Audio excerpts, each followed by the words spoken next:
Welcome to the Self-Care 101 podcast with your host, straight-talking life and business coach, Puja McClymont. Thank you so much for listening today. Hello, it's season 3, episode 106. Today's episode is one that I highly recommend that you watch over on YouTube to truly understand how impactful colour can be. Just search for my name and you'll find my YouTube channel. My guest today is Momtaz Begum Hossain, who is an amazing colour therapist. Momtaz and I met in my previous life when I was doing the PR for Hawaii and invited her to a press trip of a lifetime. We had the most incredible time on 3 of the Hawaiian islands, eating, drinking, surfing, swimming with manta rays and sea turtles, and visiting some of the most enchanting places on earth. When you share experiences like these, it always stays with you, and I'm so beyond excited to see her journey in colour develop to where she is today. In this episode, we're talking about the benefits of colour on your mood, well-being, and how it can help you enhance your life. Momtaz is one of the most vibrant people you'll ever meet.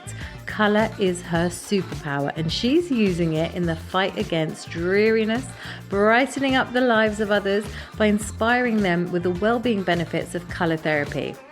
An award-winning former journalist and television presenter, Momtaz is a qualified colour therapist and has developed a modern colour philosophy called Hello Hue, a 7-point manifesto for how to use colour to boost your mood and mental well-being, which she discusses in her book, Hello Rainbow, Finding Happiness in Colour. And my lovely listener, if you love the Self-Care 101 podcast, please can you review it on Apple or Spotify? It really helps the show get discovered by other people, and it lets me know that the show is helping you too. Head over to YouTube to see how this show is stunning in colour, and I promise you it'll boost your mood. So let's get to it. Hi Momtaz, thank you so much for being here today. I am really excited to speak to you, Puja, and also to be part of your video series. So very, very exciting. Yeah, absolutely. Like I couldn't do this show about colour without seeing colour. And I purposely wore a white t-shirt today so that I do not take away from the screen. The whole focus is on you and your fabulosity right there. So thank you. The contrast. It's a good contrast, actually. It's really nice. Yeah, it's that whole like, this is beige living. This is not.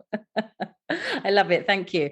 So I have just done your intro, and the last time we saw each other, we were getting off a plane from Hawaii, weren't we? Yeah, what an extraordinary trip that was. I think Hawaii is one of those places that in a lifetime does somebody actually get to go to, because it's just such it's such a special place. Mm-hmm. And I think the fact we've both been able to go there to this really unique place of islands, it's amazing. It's definitely a bit of a lifetime bucket list thing. Oh yeah, totally. I mean, you were snorkeling in the Molokai crater in the open sea, which you'd never done before. Like it was such an incredible experience. And obviously at that time, I was introduced to the world of colour from you, because I can't even remember what colour your hair was. Was it blue when you were in Hawaii? Been in the pink tinges. I mean, I used to change my hair a lot. Literally, with the seasons, my hair would change. I'd say in the last couple of years, it sort of stabilized a bit more to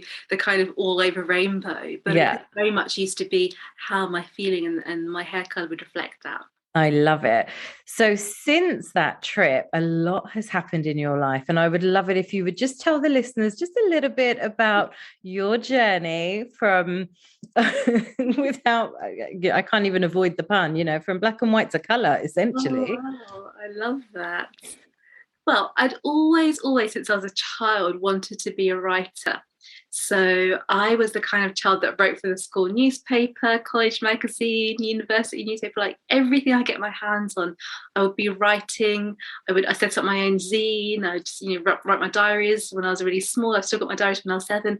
So I wanted to always be sort of in communication, I guess, and tell stories and interview people, and it was really cool.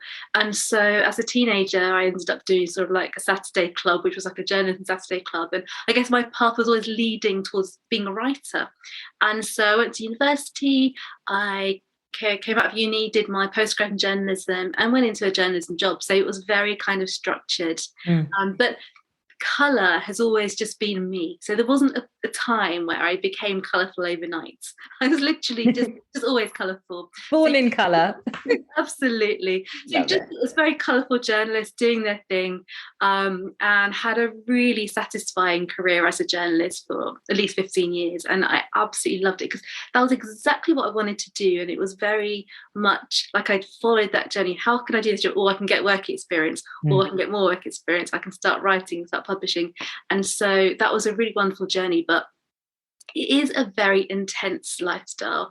It's very long hours. It's never a 9 to 5, and it's not 5 days a week either. It's 7 days a week. Because there's always something, and there's always something to be done. And actually what happened was I developed quite a bad RSI because I was always on my computer. So you've got all the fun stuff like trips abroad and interviewing amazing people and getting passes to amazing events. But when you're not doing that, you're literally sat there typing, as you do in a lot of office-based, computer-based jobs. And it got to the point where just that was really affecting my health. And I knew I cannot go on just being at a laptop every day. Got to find something more practical. And so I was looking about, well, what else could I do? What do I love? And when I first sort of graduated and got my first postgraduate job, it was actually at BBC Children's Magazines. And I used to design the arts and crafts projects. So all your Bob the Builder, Tweenies, Teletubbies, all those magazines of preschool titles. I used to design the craft projects for those. So for me, that was something that, and then after that, I went on to adult magazines and ended up working in a wedding magazine for a lot of my career, but also like other sort of like adult titles, like women's lifestyle and things. But I knew that craft element was there. So I actually started running crafts workshops, arts and crafts workshops on the side a little bit. And then I sort of moved more into that. And it just came to a point where I needed to get away from journalism. I'd done it and I loved it and I didn't want to leave it in a way where it became a chore. I've got to step away from this and leave on happy terms. And so that's kind of led me into being working in the world of craft quite a lot, actually. So I used to design projects for craft magazines, do books and things, do live craft demonstrations, run workshops. And that was super, but it became quite saturated. There's actually a lot of craft designer makers. Really? Yeah, there's so many now. And so in a way, when I actually set up a London craft night, it was called the Makerscape. It was like an evening event for adults, and it ran for, I think, 8 years. And this was like a monthly event after work in the evenings where it's like you want to meet up with friends or you want to go for a drink, but you don't necessarily want to go to the pub. So it was like an event where you could come along, still have your drink, have some music, but do craft activities and workshops. So I was doing that, but at a time when there wasn't that many. But then as it grew on, there was craft workshops every day of the week, everywhere. It's just too many now. And one of the reasons I did it was I wanted to make crafts more accessible. Then it did become accessible. So then I was like, I don't need to do that anymore. And I kind of lost a bit of enthusiasm for it. And I just started to think, like, I make so many people happy through my colours. It was such a normal part of my life. Like, and it's funny because I don't see myself. So I have this colourful hair, but I only see it when I brush my teeth or do my makeup. Like, I'm not walking around and I can't see it. And I don't, I can look down and see my fingernails, but I'm not really seeing my colour. But other people always constantly see my colour and they always compliment me. I get, daily compliments, and I tend to write them down as well. So just like, and I just knew, hang on, I'm giving something to people. I'm uplifting them. I'm making them happy. This is a positive thing. And it just kind of struck me, hang on, is there something more to this? Like, I'm just being me, but could I turn this into more than compliments and more than a compliment receiver? What could I actually give back? that was just a bit like, it's great and it's making me happy, but I did actually feel I'm getting more compliments than the average person. And I'm getting all the benefits of that, because we all know that a compliment really makes somebody's day. It makes you feel so good when someone stops you and says, oh, you look great, or your hair looks great, or oh, you look wonderful. And if you're fed that every day, you literally are uplifted the whole time. And I just thought all this uplifting energy. I have to do something with it, and I have to give it back to those people who are giving it, for telling me that I'm helping them. So that's where this idea came about of, actually, I'm going to become a colour expert, and rather than just being a walking sort of rainbow, I want to share my philosophies. I want to be able to inspire people and encourage people to enjoy and welcome colour into their life. And for me, that's now my purpose. I literally am just on a mission to inspire others to be colourful. Oh, I just love that. I'm just blown away by that. There is just so much joy. I mean, I feel that joy when I perusing your Instagram feed. It's just, when you just look at your grid, it's so enjoyable, and every picture draws you in to, what's this about? What's this about? And it is the joyfulness of all that color, and it feels so fulfilling. Even when you when we switched to Zoom on, and I said, bring the color. Like it was such a stupid comment to make. Obviously, we're going to bring the color, but like to see it, like it just, and the beige, the beige that I did on purpose. My kitchen is beige, my t-shirt, because I want people to feel and resonate with, the effect, the energy that you get from the color. And I love that you are, I love the walking rainbow to a color expert. That's brilliant. But being a color expert, so you have recently released is it your debut book? Actually my third book. So I did actually write 2 craft books. When I was working the craft world, I ended up writing 2 craft books, but it's a bit of a break because my last book came out in 2012. So it's 10 years ago. God, yeah. The new one is called Hello Rainbow, Finding Happiness in Colour. So it literally is all about ways you can, I'm not going to say improve because I don't want to make assumptions, but ways that you can actually just encourage more colour to make your life just more exciting. And it's literally about my philosophies and how I actually approach my life through colour. And I've kind of condensed that into my philosophy, which I call Hello Hue, which is literally hello colour. And it is a 7-point manifesto for how you can welcome colour into your life, into different areas. I do sort of approach it as a lifestyle thing. So, for some people, colourful means having a colourful home, or it means wearing colourful clothing. But there's so much more to colour. It's not necessarily those 2 things. In fact, you don't need to do either of those 2 things to still live a very colourful life and be a colourful person. So that's more on another level of sort of daily ways to incorporate colour and taking colourful approach to life. And I find that colour helps all my decision making. Like, I think of any decision I'm making, it actually has this natural connection to colour. It's so bizarre. There's so much that we take for granted in life, where colour is actually an influence. Give me an example of what you're talking about. It would literally be like you making your tea or coffee in the morning, or someone making it for you, and you thinking, oh, it's a bit dark, or it's a bit light, I haven't got enough milk in, or it's got like too much milk in. It's literally like, are you going to drink it? Because you might suddenly be like, nah, I don't want it. Or you might open your curtains in the morning and it's a bit grey. And how that grey sky and how the blue sky day, so the next day is a blue sky, one day's a grey sky, one day's a blue sky, you're probably going to wake up and just have completely different feelings about the day. Because that blue sky, that powerful, colourful energy of the blue sky is most likely to uplift you a bit more. It's going to inspire you to get out of bed a bit more, because all the connotations and all the energies of blue is actually going to uplift you more. But grey has very calming properties. We see it in a lot of spas. Very, it has its tranquility and nice aspects, but it can also be quite oppressive. So if you see a grey sky, it can just make you feel a little bit more down.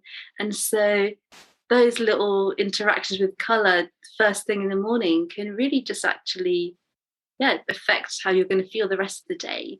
But it can go on to things like you're buying a sandwich at lunchtime and deciding about what am I going to have and what looks appealing. Food and colour is so connected. It really makes a difference if something's burnt again, or if it's actually looking fresh and the green on top is not wilted, but it looks sort of vibrant and lovely. So it's just that, and these are such normal things.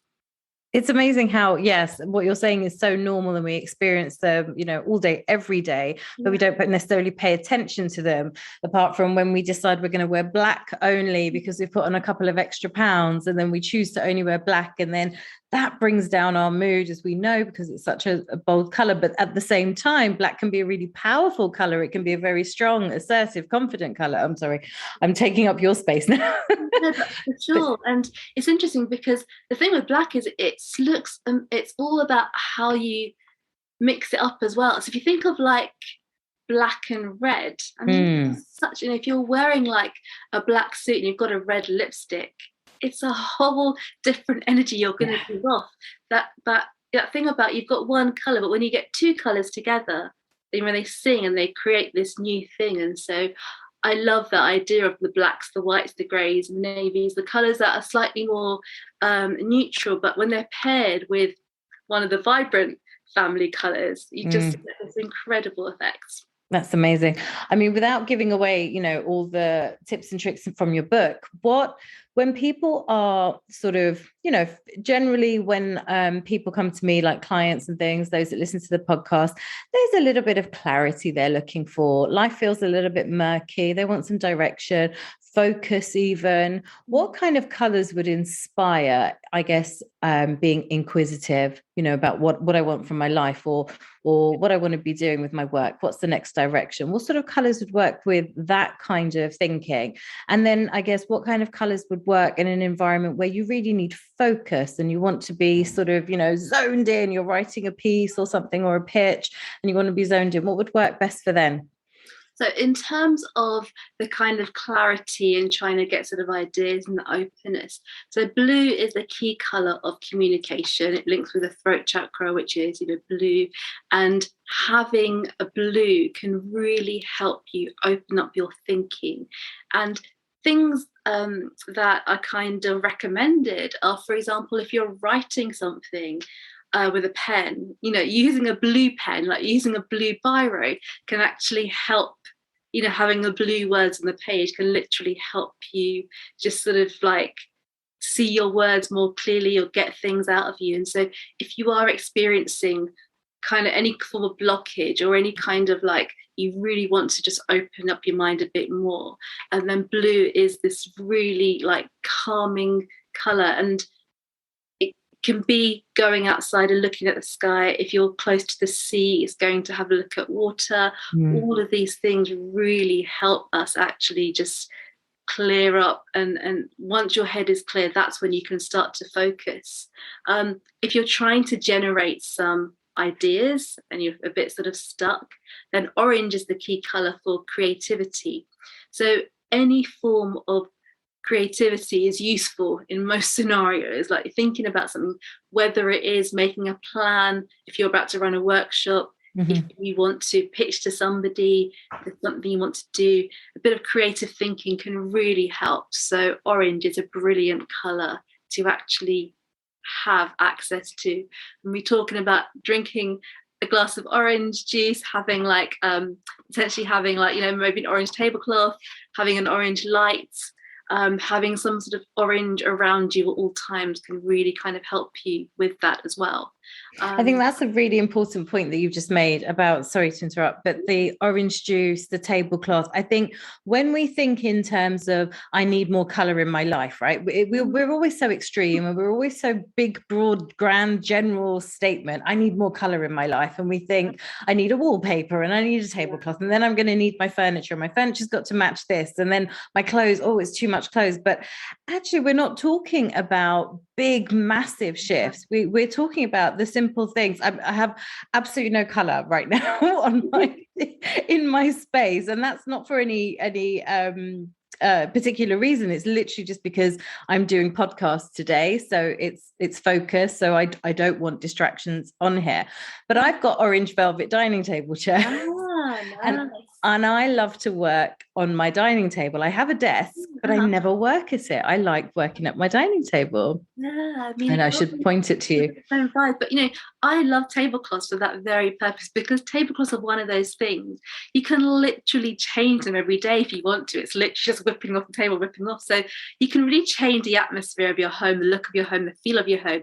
simply by changing your tablecloth. Similar with cushions, rotating them around. If you've got like green cushions in your living room, you could change them to red every now and then, and it would literally like change the vibe of the space. And these are simple changes. They're not permanent, they're temporary things that you can do. And it means that you can go through different seasons or different feelings, and sort of incorporate these changes. And at any point you can strip back to having more of a neutral look if you want to. Yeah, when you're looking for that sort of calm and collectedness, I can see the benefit of that, because I'm relating this to like my retreats, for instance. I'm very conscious of having them in quiet areas, ideally private. There should be, mountains or the sea or something very, very bold in terms of nature around us, because when we're coming from a city, we don't necessarily have that expanse of space so much, and creating that space is a metaphor for creating space within ourselves. And I do find it fascinating how much we appreciate being out in nature and regarding the flowers and regarding the trees. These are things that we couldn't easily do on a walk, on a lunch break.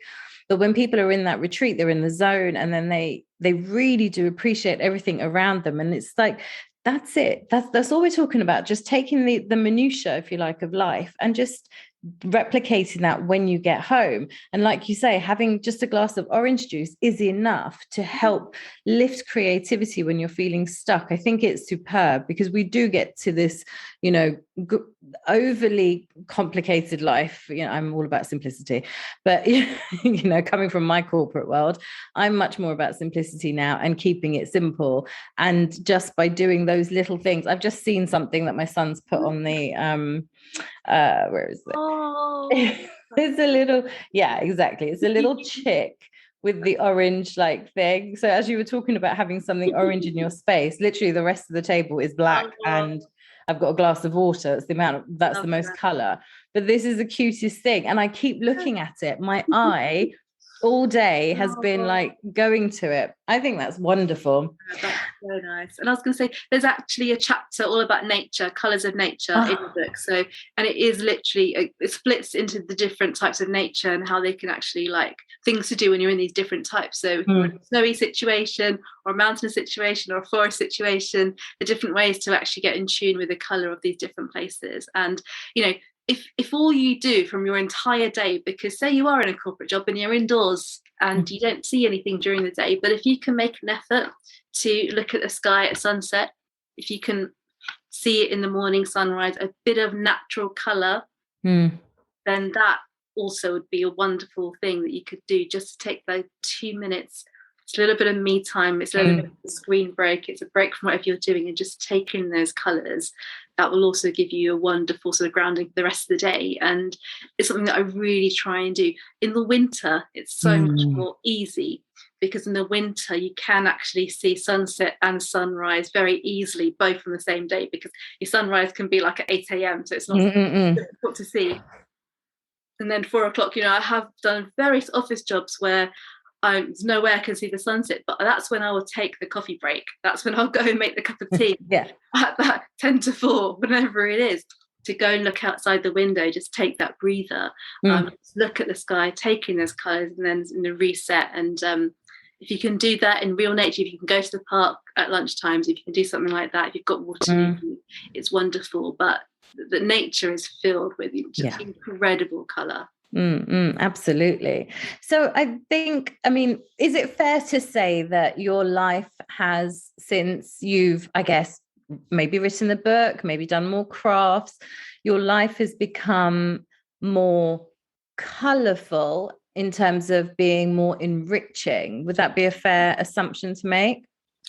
Definitely. But I think it's also down to me actually, I guess, going freelance and doing things for myself, because I have done various jobs throughout the years, and I have to say I always felt, whatever job I was doing, I always felt that sort of glass ceiling in place. I always knew I can do more than what these people are expecting of me or what they'll allow me to do. And by choosing to do something that I want to do, by creating my own job title, writing my own job description, and actually saying, that's what I want to do, that's part of it, because I've kind of designed what I'm doing to be what I want to do.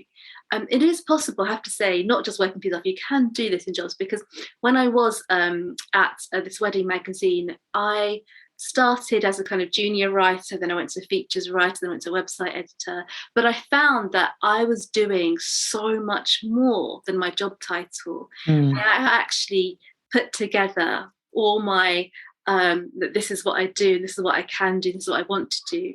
And I set a meeting with the bosses and I said, look, I want to be editorial director. And I just said to them, this is the job title I want, and this is why I want it, and this is how I'm backing up that I can have that title. And they went for it straight away. It wasn't like I was quite, I was nervous to have this meeting, but they did actually say, yeah. And I think that if you can actually decide, so I kind of in some ways rewrote my job description there as well, but I've done that for myself too. It's like, okay, I'm going to be a color expert. What is my day to day going to be like? What do I want to do? What are my specialism areas? And because I've had a say in that, that's what's making me so much happier, because I've set those kind of boundaries about what I want to do. And it's like, I can do all the things that these other jobs were kind of stopping me, where they were like, I knew I could do more management, I could do more organizing, I could actually like have the ideas and run with them. But when you're in a team, you can't always do that. But when you can, there's no limits to when you're sort of doing something yourself. It's literally no limits. So you've decided to do your retreats. That's very different to what you were doing when you first went into this, but you know that you can do those things.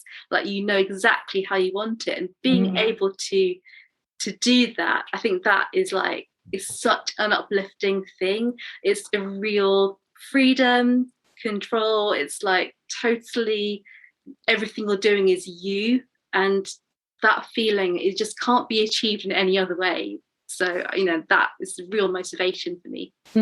I was nodding emphatically and smiling emphatically as you were speaking, because all the key message I was hearing was, I'm doing what I want. I'm doing what brings me joy. I'm following my joy. I'm following what's going to give me happiness. What do I want? And in a coaching relationship, one of the first questions I ask a client is, what do you want? You've just told me all the things you don't want and that you're not happy with.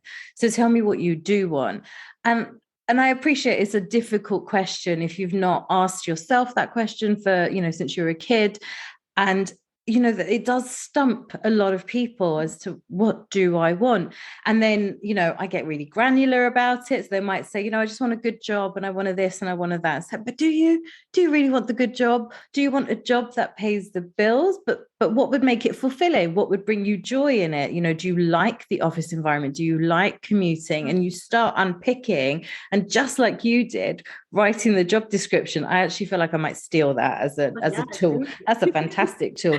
Writing your job description, your own job description for what you do.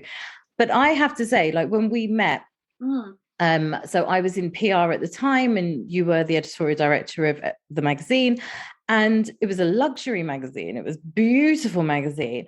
And I was, when I met you, I was surprised, because the last few people that I'd spoken to at glossy magazines or met at glossy magazines, looked the same as each other. They didn't necessarily distinguish themselves. It was all very Prada bags and, the look, right, in inverted commas. So they're not really memorable. But I met you and it was just vibrancy, and it filled me, with those feelings of vibrancy too, and energy and excitement. I was like, yeah, let's come on this trip. Like, this will be fun. You're exuding an energy that would make this trip even more special. And it was one of the key drawings, and it was because you were being we talk about it so much now, you see it everywhere, be your authentic self.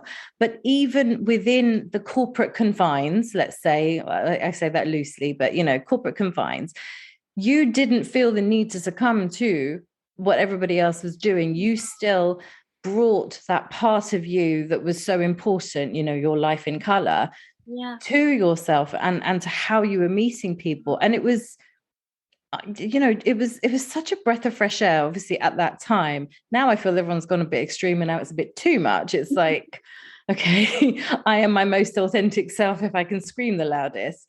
Yeah. But I just find it fascinating. How did you manage that? How were you able to navigate that sort of corporate confines almost, and also be your true self, bring yourself to the table all the time? I often look at things like as an outsider, like looking in. So, I feel that I'm a really good public speaker. But one of the reasons I think I'm a good public speaker is I've watched so many other people speak, and I've kind of looked at it and I've been like, what's good about it, what isn't, what could I kind of do? So I'm kind of always observing things and actually picking up on how I could be better and how I could do things. And that's in a lot of scenarios, I'll just be kind of observing and watching and thinking, oh, I would do it like this, or I would do it like that. And that's how I kind of started to realize, actually, I could do these things. So the book I've just had come out is my third book. But when I wrote my first book, I was working at a craft magazine at the time, and I would be sent craft books, like 10 craft books a day, whatever the topic is. I'd be, whatever it is, I was Yeah. getting other people's books, and I would look at them and I'd be like, yeah, this is great, but if they can do this, I can do this as well. Like, I can literally, it's just that thing of like, well, hang on, if other people can do something, then I can definitely do it as well. So I just always looked at it more of like, actually, like, how could this kind of happen? And when you do that, you actually start to learn a lot about yourself. I always, I've always been the colourful person. And when I was like a teenager, I did like purple streaks, and, it kind of developed from streaks to a whole head and everything. But I did do a lot of like temping jobs. So I did quite a few jobs in the civil service at government departments. And it was always kind of like on the first day, I'd probably go my smartest. And by day two, I would just be like, I would just actually just start to be myself. And the reaction has always been that people have accepted it. And I keep meeting people. I still meet them weekly where they'll say to me, but I can't dress like that in my work because of this, this, this. But they've not tested the waters. They've not pushed it. They've not tried it to see what the response would be like. Because 9 times out of the 10, people actually like to see, like, you are helping them. If you can actually be slightly more relaxed, you can help them realize that they can be as well. But there was one example I can give you where I didn't be myself. I decided to not be myself. Mm-hmm. So I wanted to be a television presenter for quite a long time. And my oldest sister is she's kind of like a bit of a mother figure in terms of like telling me what I can and can't do. But it's always been that way because she's a lot older than me. And she'd constantly say to me, like, I'll never get a TV presenter job because I've got coloured hair and because of this, that, and the other, and because I'm too strange. And I've got to go neutral in order to get the TV presenter job. So I ended up getting an audition for a really good BBC presenter job, like a full-time presenting job. And I had coloured hair when I applied. And then I got called back for like, whatever it is, like 2 auditions or whatever. And then it was getting more serious. And my sister actually gave me a Tony and Guy voucher and told me to go and dye my hair neutral. So I did. I went to the hairdressers and I got my hair dyed to like dark brown, a neutral colour. And I went to this audition and I'd lost all my energy. Like, I wasn't me at all. Wow. And I couldn't think. I just didn't have my spark. And it's because I was trying to be somebody else or trying to fit in someone else's ideal, someone else's mold or the norm. And when I stepped away from there, and obviously I got my rejection, I just knew at that point, I think this was around 2009-ish, I knew at that point, I'm never ever going to do that, to like, that idea of sort of making yourself smaller for somebody else or for something else, because I wasn't confident, I didn't feel right. But that was for me that sort of reminder and that test of why you can't, because, could have been very different if I'd kept my rainbow hair. Maybe I could have still got the job. Maybe my life would have been different. Like, who knows? It's not really about that, but it's about me learning that I have to stay true to myself. And ever since then, I've just been like, this is me. And basically I've had various conversations with TV producers quite a lot, and they'll be like, okay, so if we started filming the show, we often film the ending before the beginning. And so if your hair was like changed color over like 3 months, like it's going to look really awkward and stuff. So I'm like, okay, so I won't do it. Like I don't need to do those things, because I need to be me. I just literally just need to be me more than anything else. So it's been an interesting way of me sort of like reinforcing that. But 100%, when you are yourself, you are performing your best, you are doing your best work, you are the most confident, you're giving out the most to other people. And so you have to just try it. You just literally have to see what that could look like, what it could be like. Everything you've just said, I mean, I'm sitting here obviously with my hands under my chin. I'm listening attentively, because it's such an inspiring, it's so inspiring to hear someone be true to themselves, to say no to the BBC, whereas so many of us would, like sell our souls to be on the BBC, if we wanted to do something and be people that we weren't. And, there's this, when we sort of grow up, oh, you have to have a degree and you've got to have this kind of job. And then after your job, you've got to find a partner, and then you've got to do this and you've got to do this. And we live this really linear life that, for those rebels and misfits, as Steve Jobs says, there's a discomfort that comes, you might feel a bit of it in your 20s, and then everyone says, oh, it's your 20s, so you ignore it. And then you hit your 30s and it's like, no, something doesn't feel right. And there's, I would say, let's say half of us, it's probably a smaller percentage, but let's be generous. Love your mug, by the way. But let's say half of us lean into that and choose to explore what on earth is going on with me. Why am I not enjoying my work? What is it that I want? I can feel I want more. We naturally go towards money, but then we realize, no, it's not the money. There's something else. And then there's that other half of us who doesn't explore and just stays in that, in the work and whatever, whether it brings us happiness or not.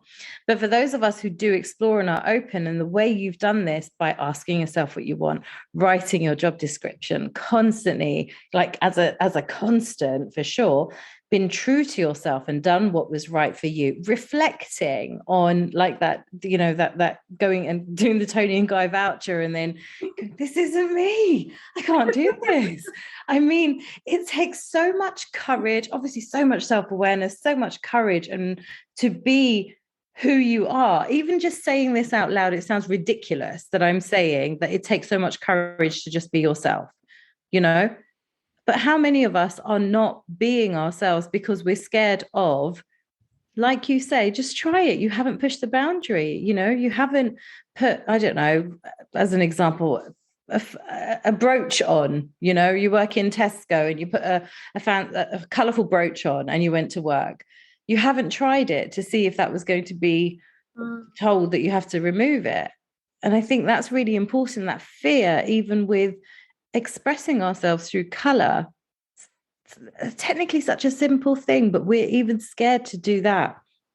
It's such an interesting thing, because colour, everyone has an opinion about it. Like, you do know what colours you like and what colours you don't like. It might not be the top of someone's agenda, but it is there. And a couple of weeks ago, I was stuck outside a train station because there was engineering works, and they weren't letting anybody onto the train.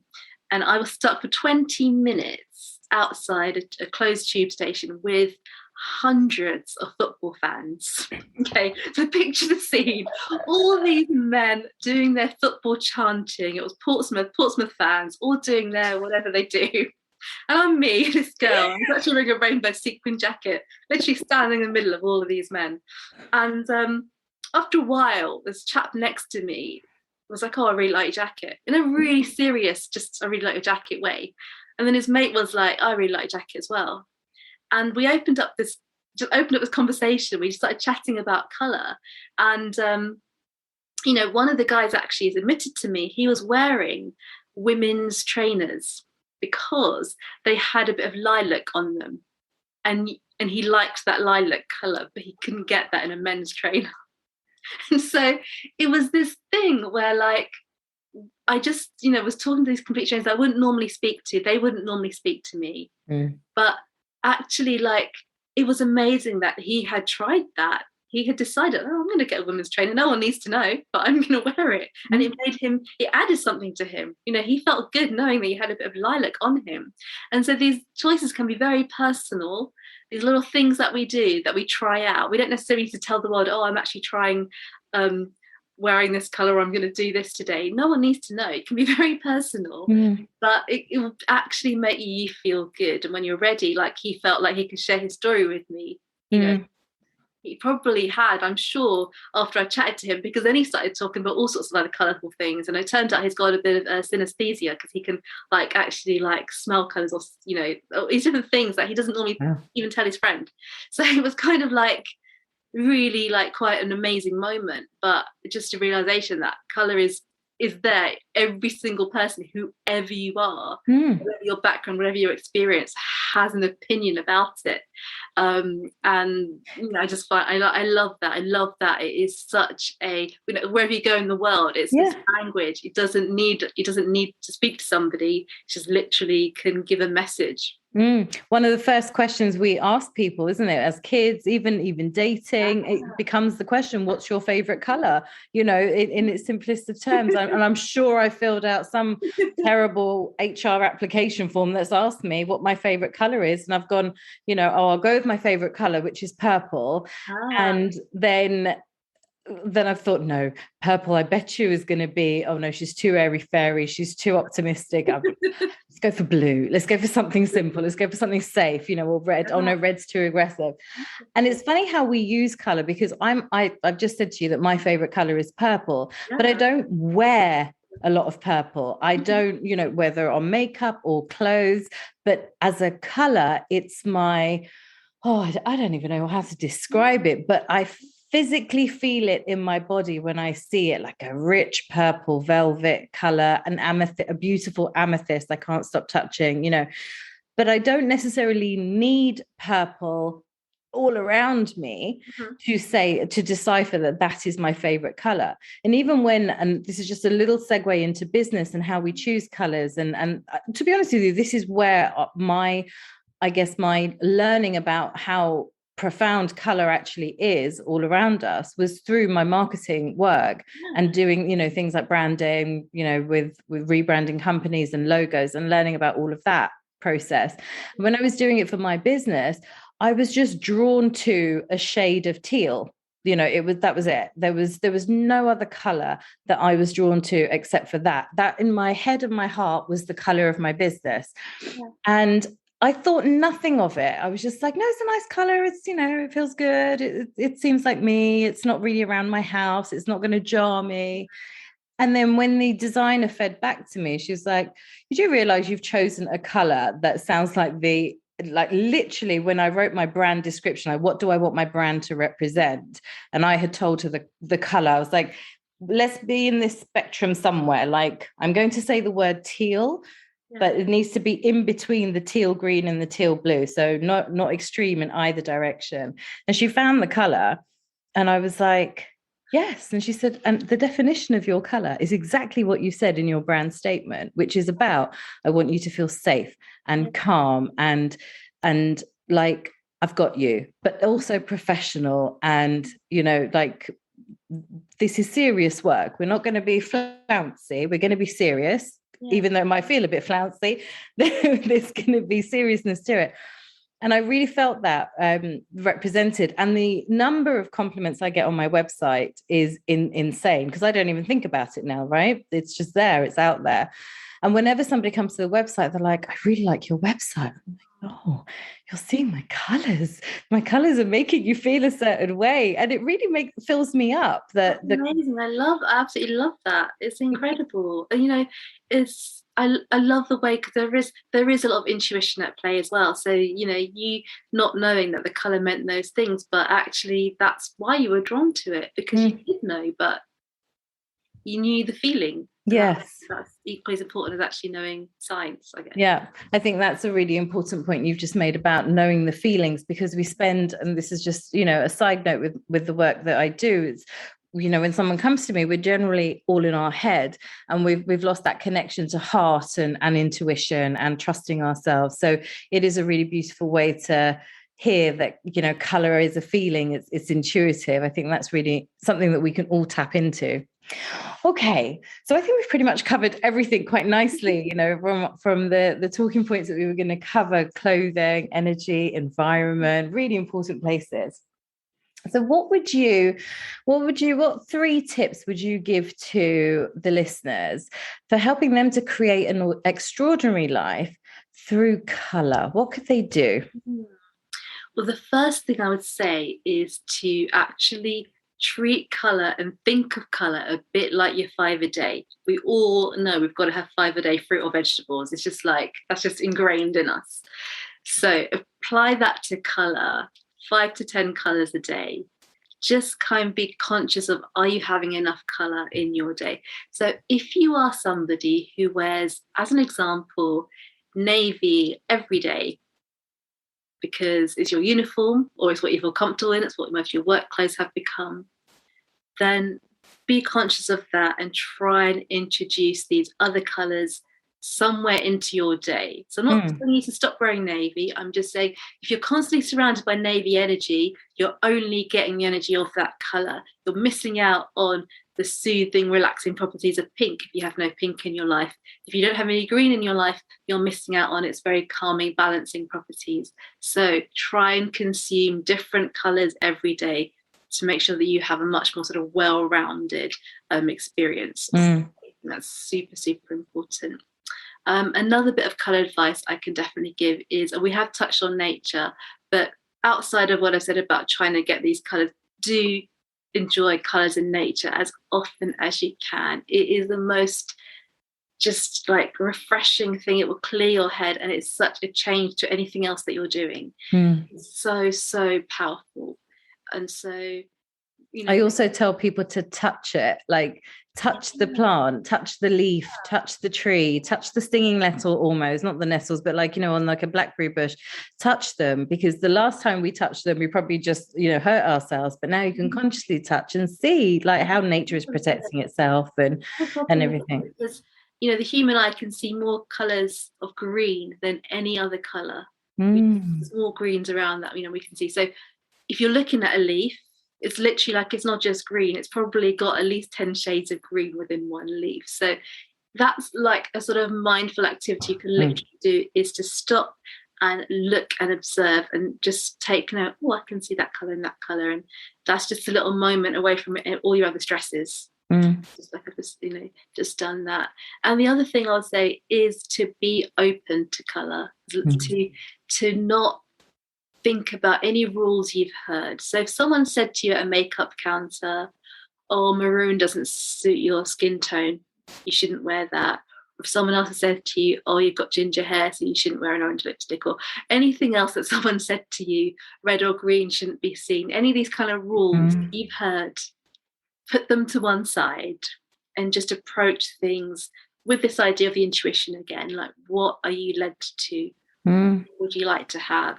And think of it more in terms of you and what you like and what makes you feel good. And that's a bit of a sort of it is a bit of a mindset change in how you just think about things and try things. But this idea of being open to colour is I think is really powerful. And I actually, when I have these 7 sort of points, my manifesto, my book, my beliefs, that's the first one, is actually be open to colour.